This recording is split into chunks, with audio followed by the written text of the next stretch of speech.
Pondok pesantren Al Zaitun di Indramayu, Jawa Barat menjadi sorotan tajam belakangan ini. Ponpes Al Zaitun diduga melakukan penyimpangan ajaran agama serta adanya dugaan tindak pidana dan aksi kriminal. Kepala Bareskrim Polri, Komjen Agus Andrianto menyebut, Polri siap memproses laporan terkait Pondok pesantren Al Zaitun. Kabar Eskrim mengaku sudah menerima arahan dari Menko Polhukam terkait dugaan tindak pidana di Pondok pesantren Al Zaitun. Tadi saya sudah diarahkan oleh Pak Menko Polhukam dengan hal itu. Intinya bahwa kami siap untuk menerima laporan terhadap aktivitas Pondok pesantren Al Zaitun yang diduga untuk melakukan penistaan agama. Nanti kita akan tangani dari sana. Ya pasti nanti kita akan lengkapi dengan keterangan saksi, kita akan minta keterangan ahli, kita minta keterangan dari MUI. Kemudian ya kalau memang ada unsur penistaan agama pasti kita akan proses. Sementara pada Sabtu lalu, Gubernur Jawa Barat Ridwan Kamil menemui Menko Polhukam Mahfud MD. Dalam pertemuan itu, RK menyerahkan terkait hasil investigasi Ponpes Al Zaitun, di mana sudah melakukan investigasi dua arah dan melakukan wawancara langsung kepada yang bersangkutan dan tim dari Al Zaitun. Ada dugaan kuat telah terjadinya tiga masalah. Pertama, terjadinya tindak pidana. Ya. Ada beberapa hal tindak pidana, laporan masuk ke Menko Polhukam dan kesimpulan-kesimpulan dari berbagai penelitian nanti akan, dan juga ada laporan resmi yang akan disampaikan ke Polri. Nah, Polri akan menangani tindak pidananya. Yang kedua ini tindakan hukum administrasi terhadap Yayasan Pendidikan Islam yang mengelola pesantren Al Zaitun dan sekolah-sekolah madrasah yang dikelola oleh Kementerian Agama. Kisruh Ponpes Al Zaitun direspon Ketua Bidang Fatwa MUI Pusat yang menyebut dalam waktu dekat MUI akan mengeluarkan fatwa secara keseluruhan terkait Al Zaitun. Pertanyaan masalah yang sudah dirumuskan sebelumnya dalam waktu dekat akan dilakukan pembahasan dan juga finalisasi untuk dilaporkan kepada Dewan Pimpinan, dan setelah itu akan dijadikan salah satu dasar di dalam pembahasan di Komisi Fatwa Majelis Ulama Indonesia. Kontroversi yang terjadi di Pondok Pesantren Al Zaitun terus berlanjut. Pada minggu lalu, MUI memanggil pimpinan Ponpes Al Zaitun, Panji Gumilang, untuk hadir mengklarifikasi soal ajaran dan pernyataan yang memicu polemik. Namun, perwakilan dari MUI Pusat yang turut hadir mengatakan Panji Gumilang menolak permintaan untuk mengklarifikasi. Kini masyarakat pun menanti apa hasil investigasi yang dibentuk Pemda Jawa Barat, pemerintah, hingga MUI Pusat atas kajian Ponpes Al Zaitun. Tim Liputan, Kompas TV.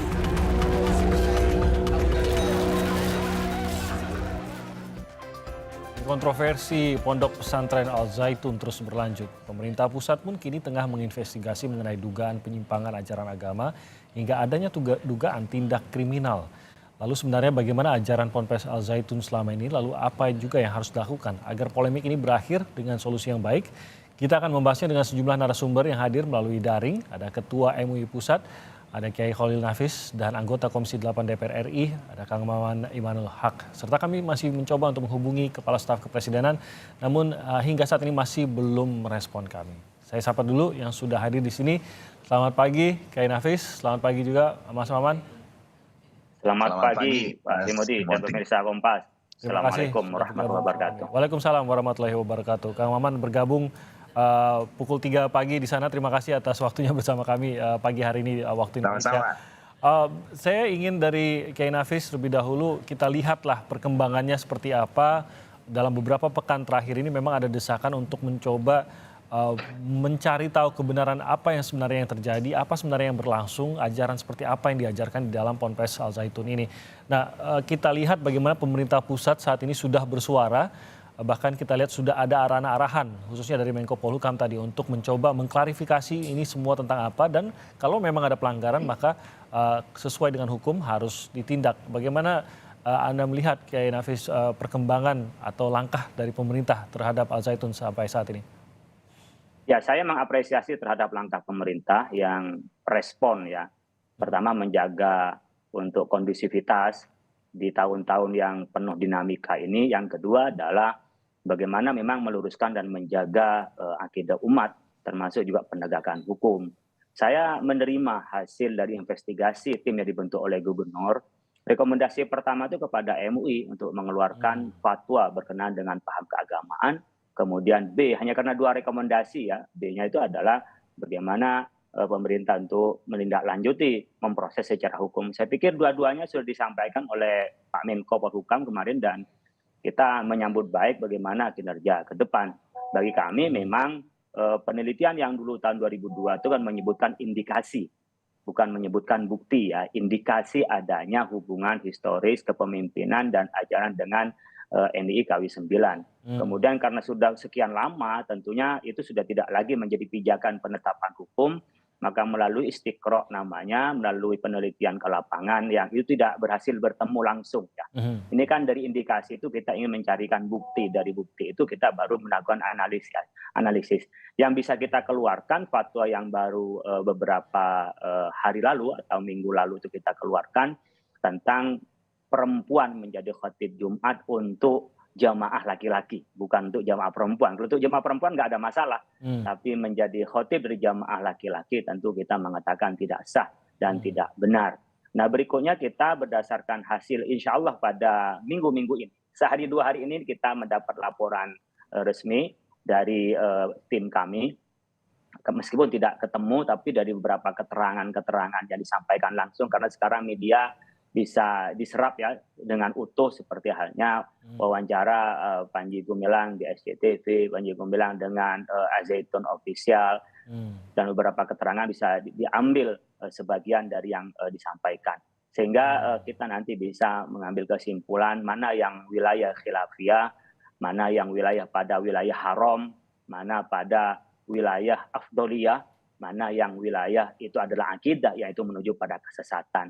Tentu kami menghukumi sesuai dengan tasawurul masalah, gambaran masalah yang utuh tentang persoalan. Karena memang ada hal yang kontroversi berkenaan dengan pernyataan-pernyataan Panji Gumilang, dan itu mengarah kepada beberapa hal tadi itu, apakah itu furu'iyah, apakah usuliyah, dan ada hal lain berkenaan dengan Al-Zaitun, tentu kewenangan MUI berkenaan dengan fatwa-fatwa keagamaan. Nah itu tadi kalau yang disebutkan Pak Kiai tadi kan lebih kepada apa yang muncul di media sosial serta apa yang muncul di media, termasuk juga wawancara-wawancara yang dilakukan oleh Panji Gumilang. Adakah langkah mungkin menyelidiki atau menginvestigasi sendiri dari tim MUI untuk mengetahui apa saja sih sebenarnya yang berlangsung yang tidak terekam di media sosial ataupun di media konvensional? Kalau saya boleh jujur, tim kami itu dibagi pada 3 bagian. Ada bagian yang memang itu bertemu langsung dengan Panji Gumilang dan masuk pada Zaitun secara terang-terangan, mengirimkan surat dan minta bertemu untuk tabayun. Ada tim itu bertemu, menyelidiki secara diam-diam apa yang terjadi di dalam. Ya terus terang aja kita mengatakan diam-diam, seperti halnya kemarin dari rombongan yang katanya dari orang-orang pondok pesantren yang bertemu, itu diantaranya adalah tim kami masuk di dalam dan mengatakan tidak mau ketemu dengan MUI, padahal di depannya adalah tim kami. Gitu ya. Yang ketiga adalah kami melakukan koordinasi dan wawancara dan informasi dari pihak terkait, bahkan dengan seperti BNPT, bahkan dengan kelurahan, warga, dan seterusnya. Jadi 3 dengan proses itulah yang biasanya kami lakukan untuk pengumpulan data dan bukti. Maka yang dulu indikasi dan sekarang juga mungkin indikasi dari media-media itu kita ingin mencari bukti. Jadi beda di dalam penelitian itu antara indikasi dan bukti. Karena bukti itu adalah data, sementara indikasi adalah kaitan-kaitan hal itu. Oleh karena itu hal yang sudah pasti berkenaan dengan data, dari indikasi menjadi bukti, jadi data itu, disitulah kami menjelaskan kepada umat tentang posisi hukumnya. Tidak semata-mata hanya pada persoalan Panji Gumilang, tetapi menjadi panduan. Umpamanya jangan sampai nanti meniru Al-Zaitun, perempuan menjadi khotibnya laki-laki di pesantren-pesantren umpamanya. Kan tidak tahu juga yang mengikutinya. Begitu juga umpamanya di luar, umpamanya di masjid-masjid, jangan sampai ada perempuan menurut paham ya, yang di kami di Majelis Ulama Indonesia dan Ahli Sunnah wal Jamaah, tidak ada yang di situ perempuan menjadi khotib Jumat untuk laki-laki, menjadi imam Jumat dari laki-laki itu. Dan itu tidak sah menurut kami. Nah itu kita menjelaskan tidak semata-mata persoalan ini Panji Gumilang, tetapi berkenaan dengan bagaimana menjelaskan hukum kepada umat, Karena kami sebagai khotimul ummah, khotimul adalah sebagai pelayan umat yang harus menjelaskan mana yang benar. Dan tidak boleh takhirul bayan an waqtil hajah, itu nggak boleh menunda penjelasan tentang hukum pada saat dibutuhkan, itu tidak boleh. Dan pada saat bersamaan kami sebagai shodikul hukumah, tentu pada saat pemerintah nanti memintakan tetapan hukum pada kita akan jelaskan berdasarkan data, bukan hanya indikasi, tetapi sudah berdasarkan data kepada pemerintah untuk menjelaskan posisi mana yang itu aliran, mana itu paham yang haram, mana perbuatan yang haram, dan mana yang perbuatan itu menyimpang. Menyimpang itu beda dengan sesat ya. Menyimpang itu seperti tafasawu fil majalis, itu adalah tafsir yang menyimpang. Tetapi pada saat bersamaan bisa saja apakah indikasi pada yang sesat itu berkenaan dengan akidahnya dan seterusnya. Itu ada beberapa pemilihan-pemilihan di dalam hukum Islam yang bisa dijelaskan oleh Majelis Ulama Indonesia. Ini juga menciptakan urgensi mengapa ini memang harus cepat, harus ditangani dengan cepat, harus clear dengan cepat begitu. Saya ke Mas Maman. Kita ingin semua ini tentu saja jelas, clear, diselesaikan dengan damai. Kita tidak ingin justru timbul konflik dari sini. Tapi di sisi lain kita tangkap juga bagaimana sudah ada kegerahan juga di tengah masyarakat. Mungkin sekedar untuk menjawab sebenarnya apa yang terjadi. Merasa bahwa ini terlalu tertutup, sementara ada indikasi-indikasi seperti tadi sudah digambarkan Kiai Nafis yang meresahkan masyarakat atau sekelompok masyarakat begitu. Nah, Mas Maman, bagaimana Anda sendiri melihat langkah pemerintah bisa menangani hal ini dengan clear, dengan tenang, dan bisa clear semuanya tanpa sampai kita terjadilah bentrokan ataupun hal-hal yang tidak diinginkan? Iya, statement Panji Gumilang itu dengan tegas saya katakan sangat mengganggu keadaban publik dan memunculkan kontroversi. Oleh sebab itu saya langsung meminta agar Kepala Kanwil Kementerian Agama Provinsi Jawa Barat langsung datang. Nah, kenapa? Karena di sana adalah pesantren, lembaga pesantren yang ada lembaga pendidikannya kebetulan di bawah Kementerian Agama untuk meneliti bagaimana kurikulumnya, bagaimana muatannya, dan lain sebagainya. Sampai sejauh ini keterangan dari Kementerian Agama tidak ada yang menyimpang, kecuali yaitu tadi statement dari Panji Gumilang lah yang sebenarnya seolah-olah menantang kesadaran publik bahwa apa yang dikatakannya itu membuat tafsir-tafsir sepihak, lalu dia tidak mempertanggungjawabkannya secara argumentatif, metodologi, dan lain sebagainya. Dan ini sangat kontraproduktif, karena berkaitan juga dengan tahun ajaran baru ya. Kalau di pesantren, banyak orang, saya dapat masukan dari Medan, dari mana, orang meragukan kembali pesantren. Padahal hari ini pesantren memiliki banyak keunggulan dan keistimewaan. Maka saya bilang, tolong hentikan komentar kontraproduktif. Tunjukkan kembali Zaitun yang katanya membangun karakter keislaman, karakter keindonesiaan. Nah, yang kedua, saya pun meminta pemerintah Jawa Barat, bahkan saya ngobrol langsung dengan Wagub Pak UU untuk datang langsung meminta klarifikasi, karena ini sudah menyangkut begitu banyak elemen masyarakat yang menyatakan bahkan datang dengan protes, demo, dan lain sebagainya. Kita tidak ingin Jawa Barat tiba-tiba ternodai dengan kehadiran Zaitun di tengah-tengah masyarakat dengan cara kontroversial seperti itu. Nah, yang ketiga, saya menyayangkan ya seorang Panji Gumilang yang senior, tiba-tiba dia meremehkan institusi MUI, Polri, lalu dia membuat tafsir seolah-olah kita dianggap bodoh dengan soal tafsir, soal anjing, soal perempuan jadi imam di hadapan laki-laki, dan lain sebagainya. Nah, ini sebenarnya saya langsung ngobrol dengan Pak Mahfud MD ketika acara musyawarah kerja di Lewi Munding di Majalengka. Saya bilang, Prof, ini harus cepat diselesaikan, harus turun tangan. Jangan sampai ini akan mengundang masyarakat untuk datang langsung, lalu terjadilah sesuatu yang tidak kita inginkan, baik itu anarkis dan lain sebagainya. Oleh sebab itu, masyarakat harus bisa mendapatkan jawaban yang jelas juga kenapa pemerintah kok cenderung membiarkan begitu saja Zaitun. Dan tentu ini bukan hanya kejadian pertama. Dari beberapa kejadian yang muncul, lalu dia mendemonstrasikan perbedaan-perbedaan ini dengan secara tajam di tengah masyarakat. dan ini menjadi kabar yang sudah lama kita dengar, sampai hari ini belum juga ada tindakan tegas dari pemerintah. Misalnya ya Panji Gumilang harus menerima tim investigasi MUI, harus menjawab bagaimana pemerintah Provinsi Jawa Barat, termasuk juga MUI atau ormas yang lain.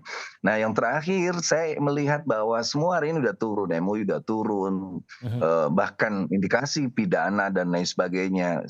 Saya apresiasi kepada kepolisian, termasuk juga kerasnya fatwa Nahdlatul Ulama dalam Bahsul Masail PWNU Jawa Barat itu menjadi indikasi bahwa ini sudah bukan main-main lagi. Ini bukan hanya sekedar wacana di medsos viral biasa, tapi ini sudah menyangkut itu tadi keadaban publik yang terlanggar, lalu juga kesadaran publik untuk mempertanyakan sampai sejauh mana kesenioran Panji Gumilang dan sampai sejauh mana kekuatan pemerintah untuk menghentikan kontroversi yang kontraproduktif ini. Oke, untuk coba menjawab untuk apa yang tadi sempat disebutkan Kang Maman juga tadi, mengapa sampai sejauh ini pembiaran, apakah itu yang terjadi pembiaran dan apakah ini juga harus dijawab oleh pemerintah, mengapa setelah ramai dibicarakan baru akhirnya ini benar-benar diusut secara serius. Ini sebelum saya ke Bang Jamin Ginting yang juga sudah bergabung. Selamat pagi Bang Jamin, nanti saya akan langsung ke Bang Jamin, tapi Mas Maman, apakah pemerintah juga harus menjawab ini? Mengapa sampai saat ini? Apakah tidak terdeteksi atau apa ini yang harus terjawabkah? Harus terjawab karena dari awal kemunculan Zaitun memang kontroversial. Kita menduga-duga dengan kabar-kabar yang belum tentu jelas juga. Apakah ini adalah bentuk misalnya kita tahu keterlibatan atau keterkaitan Panji Gumilang dengan KW11 yang berafiliasi ke DITII. Lalu juga menjadi mainan banyak sekali orang-orang di masa lalu untuk menyimpan aset-asetnya semacam money laundering dan lain sebagainya. Lalu juga kenapa dia seolah-olah dalam tanda kutip kebal hukum dan lain sebagainya, baik soal misalnya agrarianya, kepemilikan tanahnya, termasuk juga beberapa kasus yang melibatkan para alumninya dalam pengakuan beberapa alumni. Ini harus segera dituntaskan. Di negeri ini tidak ada yang kebal hukum. Di negeri ini tidak ada orang yang bisa mengandalkan bukang backing dan lain sebagainya. Secara jernih kita bisa klarifikasi, kita bisa usut secara tuntas sehingga tidak ada lagi keresahan di tengah masyarakat, apalagi timbul keinginan masyarakat untuk menyelesaikan dengan cara sendiri dan itu sangat tidak diinginkan tentunya. Oke, saya langsung ke Bang Jamin Ginting. Selamat pagi Bang Jamin, terima kasih sudah bergabung bersama kami sekali lagi. Bang Jamin, melihat tanggapan ataupun reaksi ataupun apa yang dilakukan oleh pemerintah sampai saat ini menanggapi apa yang menjadi ramai dan menjadi keresahan banyak pihak di sini terkait dengan Ponpes ini. Sisi hukum tentu saja ini yang akan menjadi dasar pemerintah dalam mengambil tindakan. Nah, dengan pernyataan dari Menko Polhukam, dengan adanya kepolisian Polri Pusat yang mengatakan akan mendalami, apakah ini membuat Al Zaitun wajib membuka seluruh pintunya dan apa sampai kemana ini kita bisa mendapatkan seterang-terangnya, maksud saya secara hukum gitu, apakah dengan demikian terbuka lebar pintu Al Zaitun dan kita bisa melihat melalui aparat apa sebenarnya yang berlangsung di dalam Ponpes tersebut? Ya, terima kasih. Jadi pada prinsipnya di Indonesia itu tidak ada orang yang kebal terhadap hukum ya. Jadi kalau konsep nggak ada yang steril gitu ya, dalam kalau ada suatu tindak pidana lalu orang nggak boleh masuk itu nggak ada. Jadi semua steril, bahkan di tingkat pendidikan kita ketahui di universitas juga kalau ada tindak pidana, polisi bisa melakukan penyidikan dan penyelidikan terhadap tindak pidana tersebut. Ya di lembaga manapun yang menyatakan dia kebal terhadap hukum, itu nggak bisa. Kalau sudah ada konteks penyidikan, itu namanya pro justisia. Jadi dia harus membuka diri ya terhadap semua proses yang berjalan yang dilakukan proses penyidikan. Sehingga pemerintah ada dua hal. Pertama adalah apakah ada laporan dari masyarakat terkait itu yang bisa ditindaklanjuti terhadap adanya dugaan tindak pidana di dalam Ponpes contohnya ya. Lalu kedua, inisiatif dari pemerintah. Dia bentuknya inisiatif karena ada keresahan masyarakat, dia langsung untuk membuatkan laporan sendiri dan lalu bisa ditindaklanjuti. Jadi nggak perlu menunggu dari masyarakat untuk melakukan laporan karena kan udah kelihatan ya Nah, itu yang bisa dilakukan dua hal itu. Kalau itu sudah dilakukan, maka kalau sudah ditingkatkan dari proses penyelidikan ke penyidikan, tentu semua yang terlibat akan dipanggil begitu. Nah, tetapi pertanyaannya adalah pasal apa, tindak pidana apa yang akan dikenakan terhadap penyelenggaraan pendidikan ini, atau juga ada indikasi tindak pidana lain ya, contohnya ada penganiayaan atau pelantaran atau tindak pidana apapun itu, sehingga bisa dijadikan dasar untuk melakukan penyidikan. Nah, jadi kita tahu dulu nih tindak pidana apa. Kalau kita pakailah contohnya ya, ada laporan terkait dengan tindak pidana pasal 28 ayat 2 terkait dengan ITE menyebarkan keresahan atau penistaan terhadap agama yang contohnya di pasal 156 huruf A gitu ya.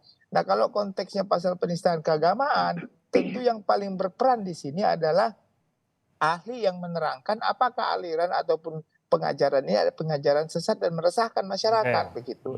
Dan dalam konteks ini kehadiran MUI dan Depak ya, Kementerian Agama harus menjadi legitimasi untuk menandakan kalau ini ada suatu ajaran yang tidak sesuai begitu. Nah, setelah itu baru masuklah pidananya. Jadi nggak bisa pidana masuk tanpa harus ada legitimasi mengenai kesesatan suatu ajaran yang ada di Indonesia, karena kita sudah menghormati proses ini dengan ahli. Ahlinya siapa? Ahlinya tentu dari MUI sendiri. Tadi kemarin sudah ada rencana untuk mengeluarkan fatwa bahwasanya ini adalah suatu pelanggaran terhadap atau penistaan terhadap agama. Nah, kita lihat saja apakah fatwa itu akan muncul terkait dengan ajaran itu atau sudah muncul dan dilegitimasi sebagai suatu hal yang dilarang di Indonesia.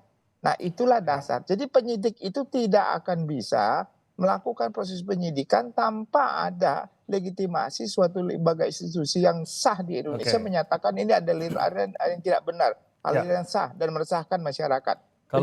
Kalau tadi saya tangkap dari Kiai Nafis, memang ada keterbatasan mengenai apa yang sudah diketahui sebagai fakta dari Ponpes ini, sehingga fatwanya pun belum bisa benar-benar lengkap rasanya, belum bisa mencakup semua yang diduga yang terjadi dalam Ponpes tersebut. Tapi kalau saya tangkap dari Bang Jamin tadi, berarti memang ada kewajiban itu kalau sudah masuk ke tahap penyidikan. Ini kan masih prosesnya pencarian bukti, pengumpulan dan juga penyelidikan begitu. Sejauh apa Ponpes ini harus membuka diri di tahapan ini?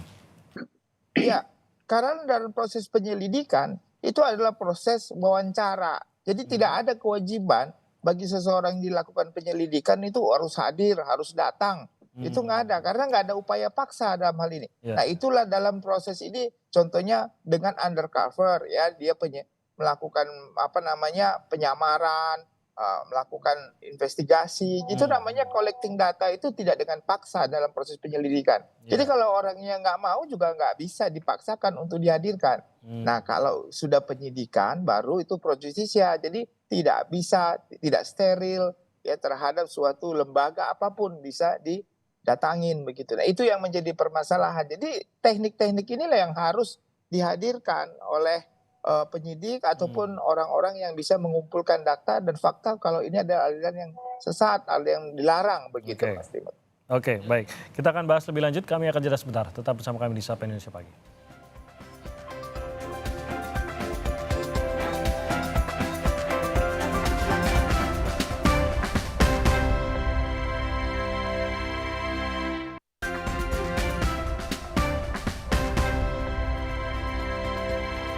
Kembali di Sapa Indonesia Pagi, kita masih membicarakan mengenai perkembangan dari kontroversi Ponpes Al Zaitun. Masih bersama Ketua MUI Pusat, Kiai Khalil Nafis, dan juga ada Kang Maman Imanul Haq dari dari DPR RI, dan juga ada Bang Jamin Ginting. Saya ke Kiai Nafis, tadi sudah disampaikan bahwa sampai saat ini tampaknya kalau dalam pengumpulan bukti, memang akses aparat pun belum kuat itu, dalam arti belum bisa melakukan pemanggilan dalam bentuk kewajiban gitu dan lain-lain lah. Nah, juga tadi Bang Jamin menceritakan bagaimana MUI akan semakin terlibat dalam hal ini. Nah, keterlibatan MUI ini apakah ini sudah ini juga dari aparat Kiai Nafis, bahwa sudah direncanakan kah, sudah ada ajakan dalam hari-hari ke depan ini untuk mencoba melihat sebenarnya ajarannya seperti apa, karena pasti polisi akan meminta ahli dalam hal ini MUI untuk konten ataupun dalam muatannya. Apakah itu sudah direncanakan? Dan setahu saya MUI juga sudah menyiapkan 4 pertanyaan tabayun yang sebenarnya ingin ditanyakan tapi sampai saat ini masih belum dapat ditanyakan kepada Panji Gumilang. Apakah MUI masih menginginkan ada kesempatan bertemu langsung dan menanyakan sendiri, tabayun sendiri kah ke Panji Gumilang? Ya, pertama kita sudah pernah ngirim surat kepada PG ya, Panji Gumilang dan Al-Zaitun, dan tim kita sudah di lokasi sebenarnya, tapi tidak diterima. Kemudian kami berkolaborasi dengan tim investigasi yang dibentuk oleh Gubernur Jawa Barat. Kami pun sudah di lokasi, tim kami siap bertemu langsung. Jadi, juga tidak terima dan bahkan tidak mau datang kalau ada MUI. Jadi persilahkan mereka bertemu, kita titip pertanyaan kepada tim. Ternyata di tempat itu dia tidak memberi jawaban, mintanya pertemuannya di Al-Zaitun. Ya mungkin kalau memang diperlukan kita bisa nanti memanggil ke MUI, dan tidak yakin dia akan datang, mau ketemu aja udah tidak mau, apalagi mau datang umpamanya. Tetapi kami sudah biasa menemukan seperti ini bagi yang aliran-aliran menyimpang, seperti halnya Gavatar, Mosoddik, itu takut dengan MUI gitu loh. Jadi kayak ada gap gitu. Jadi kami sebenarnya ingin mengetahui langsung di mana letak, apakah mana yang masih bisa dituntun, mana yang masih bisa diarahkan kepada yang baik, mana yang perlu divonis. Cuman dia sudah a priori lebih dulu, tidak bisa memilah mana pendapat institusi MUI, mana yang kabar burung MUI sudah mengharamkan dan seterusnya. Jadi kebawa juga dengan isu-isu gitu, tidak bisa memilah tentang informasi yang pasti. Nah, memang kami sudah ada kerjasama beberapa dengan lembaga seperti halnya Wawancara, bahkan kami juga dengan kejaksaan, itu juga ada komunikasi, juga dengan kepolisian juga ada komunikasi. Ya kami sudah biasa menjadi mitra pemerintah, karena kan posisi MUI adalah khadimul ummah wa shadiqul hukumah. Posisi kami ini adalah melayani umat, maka hal-hal yang pendapat itu berbeda sampai terjadi penyimpangan kami harus luruskan. Tapi ketika perbedaan itu masih wilayah khilafiyah, kami menyampaikan silahkan ditoleransi, itu kami sampaikan untuk khadimul ummah. Tetapi pada shadiqul hukumah menjadi mitra pemerintah, kami akan memberikan keterangan-keterangan. Saya ini hampir 2 bulan sekali menjadi saksi ahli dari penyimpangan-penyimpangan itu, bentuk dari mitra kami, kemitraan kami di MUI dengan pemerintah. Maka dalam kasus seperti ini, saya menyambut baik. Kemarin ketika rakor di Menko Polhukam, ya ada memang teman itu yang juga tim hadir di tempat itu, meskipun undangannya baru sebatas internal pemerintah ya, belum melibatkan Majelis Ulama Indonesia, karena MUI baru mengeluarkan fatwa berkenaan dengan perempuan menjadi khatib Jumat bagi jemaah laki-laki. Selain itu masih belum dikeluarkan. Jadi kami 24 jam siap untuk memberikan masukan, memberikan keterangan, membantu pemerintah. Saya sepakat dengan Yai Maman ya, bahwa ini jangan dibikin larut-larut lah. Kalau memang itu ada penyimpangan, ya penyimpangan. Tapi yang jelas, apa yang disampaikan oleh PG itu meresahkan. Meresahkan. Karena memang hal-hal yang baku di tempat kita, itu disampaikan dengan serampangan dan kesannya menantang gitu kan, kesannya menantang. Nah ini sebenarnya yang memicu kemarahan publik. Makanya kami minta pada saat itu segera turun pemerintah, karena demo sudah bergelombang, kemudian dihadapi dengan orang-orang yang menjaga di dalam dan seterusnya. Jadi beberapa media sosial yang saya pikir klarifikasi secara berita hoax dan tidak hoax itu sudah bisa kita klarifikasi. Persepsi terserah mungkin dari yang lain, tapi persepsi saya pribadi ada kesan ya kekurang sopanan di publik lah, sebagai senior dan sebagai pengasuh pesantren, sehingga itu barangkali yang memicu kerawanan sosial di tengah-tengah masyarakat yang memang segera harus diakhiri, apakah dengan proses hukum nantinya, apakah nanti berkenaan dengan pernyataan pribadi sebagai Panji Gumilang, bahkan mungkin nanti keterkaitan dengan NII, dan hal yang berbeda lagi adalah pelaksanaan pendidikan di pesantren Al-Zaitun itu. Oke, nah tidak ingin berlarut-larut, apakah ini berarti juga beberapa pernyataan dari PG ini melalui media maupun media sosial yang tertangkap, salah satunya mengatakan bahwa MUI penghasut dan lain-lain, ini tidak akan diperpanjang juga kalau MUI, atau ini juga mungkin MUI ingin ada proses hukum terkait hal tersebut? Ya, sebenarnya kalau bicara penghasut itu di mana penghasutnya? Kita ini menyampaikan hasil penelitian di masyarakat ketika ini menjadi hal yang ramai. Ramai itu karena apa? Karena dia sholat Jumat yang sudah tidak physical distancing, kemudian masih physical distancing dengan disiapkan kursi.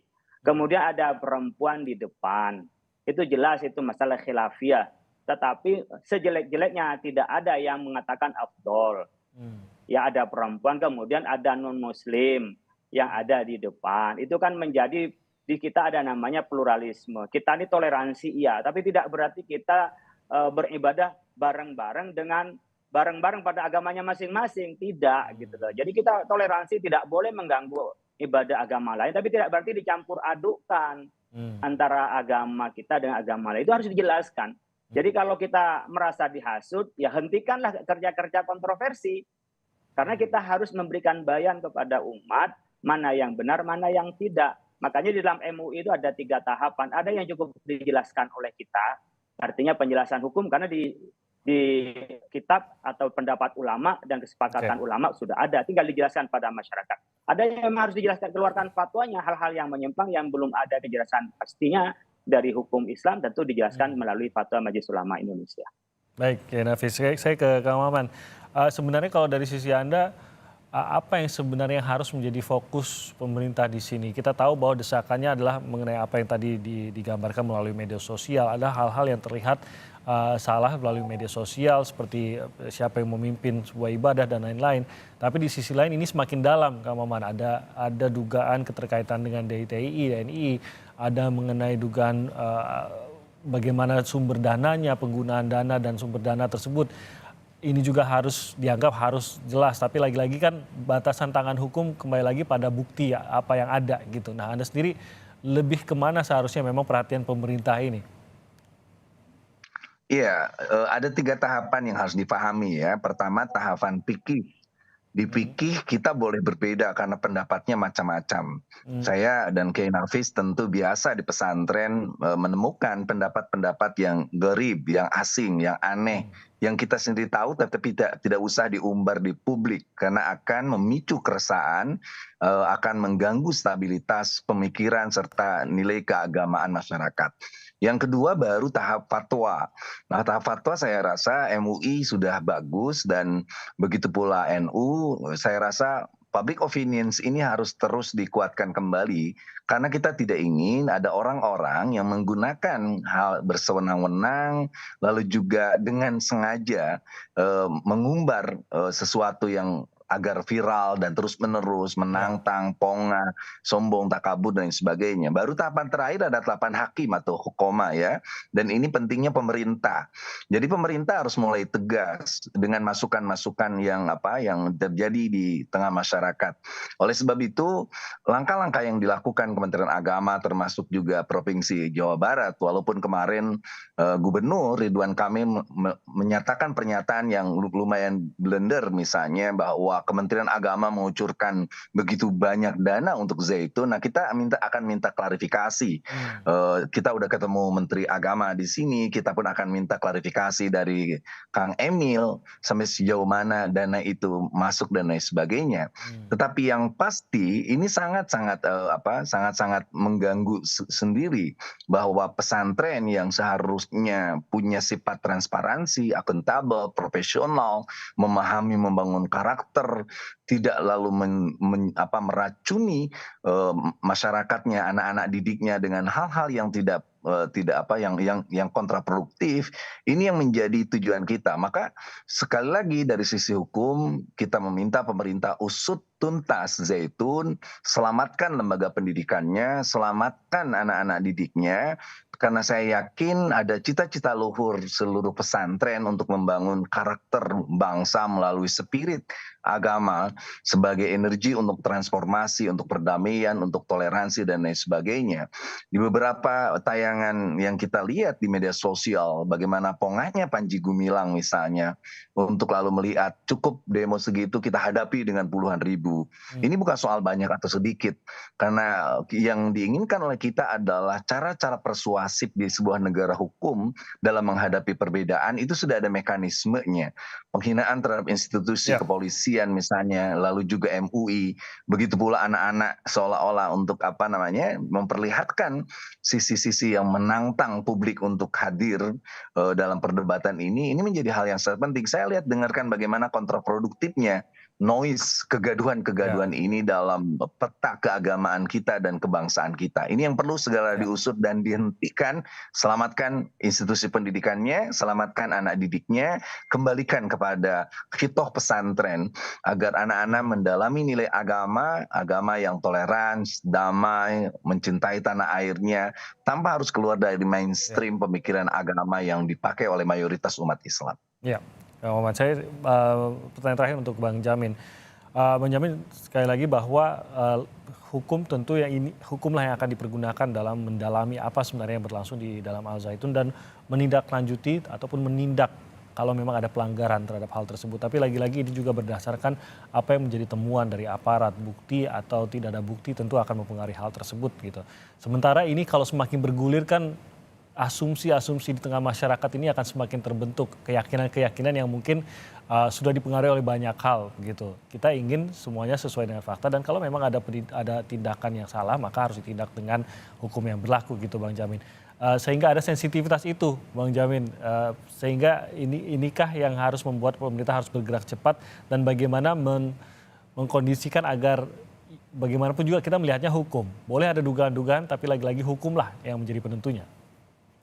Ya, saya kira yang paling penting orang yang dituduhkan sesuatu hal yang menyangkut tentang aliran kepercayaan dan sepertinya seperti ini, sebagai warga negara yang baik harusnya hadir, ya, komunikatif gitu loh. Jadi bisa nanti mengklarifikasi apakah yang dituduhkan oleh orang-orang di luar tentang apa yang dia lakukan itu benar atau tidak benar, dan bisa mengklarifikasi. Jadi itulah warga negara yang baik yang hadir untuk memberikan keterangan. Kalau nanti menjadi ada argumentasi, silakan saja menjadikan argumentasi terbuka untuk bisa menunjukkan kebenaran fakta yang sebenarnya begitu. Nah nanti kalau ada perbedaan pendapat, nah kita hormati sebagai suatu institusi negara yang legitimasi, yang menyatakan kalau ini kamu nggak boleh nih, ajaran kamu salah seperti gitu ya.